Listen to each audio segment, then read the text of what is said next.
Well, I've had other things happen to me in Old Town. And you know what? You get the same sick feeling in your gut. Built centuries ago in 1706, this Pueblo Spanish-style town hasn't changed much, despite the time elapsed since its construction. However, this town has remained a focal point of Albuquerque for the past 300 years after its founding, a popular tourist destination during the day and home to the ghosts of the Wild West at night. Welcome to Old Town.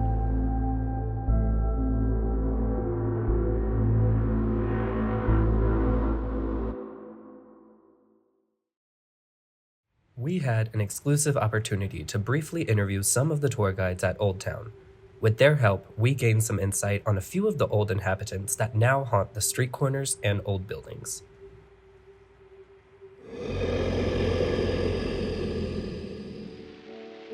According to legend, Scarlett was a sex worker that newly worked at a speakeasy and brothel during the Prohibition era. Millionaires would visit the brothel annually and shower the women of their choosing with riches that would supply them with at least 3 months of pay. Every employee would put in a great deal of effort into trying to win them over and get their money.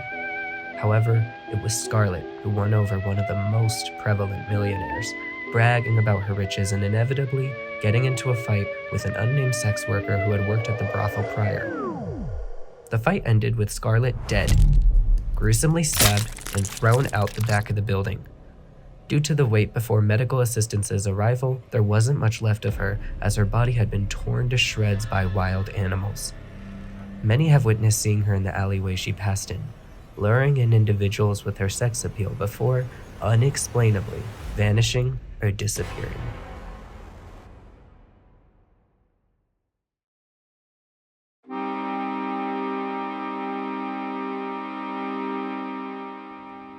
We were told tales of cowboys that would often visit the area. These cowboys, also referred to as mountain men, lived a life of solitude. Trapping animals for pelts and gathering supplies, the only time they came down from those mountains was to sell their goods to the people of Old Town. The mountain men, well, that they were big here back in the 1800s, going up into the Sandias, and they were known to frequent some of the less desirable parts of Old Town, probably because they were a rough group and weren't welcome necessarily in the nicer parts of town. And so, they do have quite a presence, they say, after death as well as back in the day in the 1800s, so up there by the high noon. So they were known to frequent bars during late hours. A large part of their culture was buying drinks for each other. One wouldn't refuse a drink from another. Commonly, robbers would take advantage of the drinking culture and eventually incapacitate the mountain men in order to kill them and steal all of their belongings. The adjacent alleyway was equally as dangerous at night, offering what one could refer to as a death sentence if alone. Many mountain men died in the alleyway because of walking out of the bar alone at night, rather than spending the night in the bar.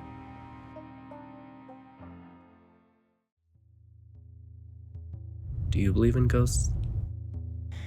I do have my own beliefs on the subject. I do believe that there are things we can't explain. And I think that's one reason why I love this job so much. Because, like I said before, we don't try to convince anybody that they're spirits. We want everybody to think for themselves. And to me, that's more fun. Because most ghost hunters and people who believe you'll come to find that they are very skeptical at heart.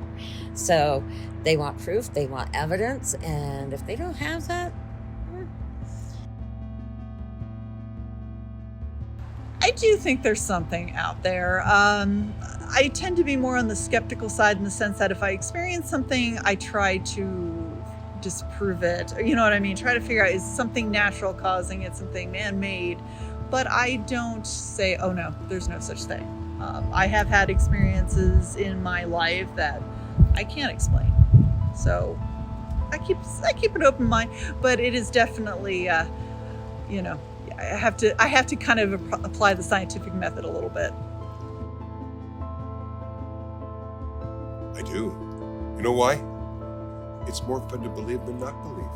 How boring is that if you don't believe? Just like Bigfoot. I'm moving to the Pacific Northwest in 6 months. I'm going to be looking for Bigfoot. Will I ever find him? Probably not. If I do find him, I'll be scared as scared could be. But it sure is fun looking for him. Don't you agree? Regardless of what you believe, there is no doubt that there is at least some truth behind the tales of these elusive ghosts. Personally, we know we experienced something eerie in our short time filming on location, as the camera we were filming with was rectangularly focused on absolutely nothing.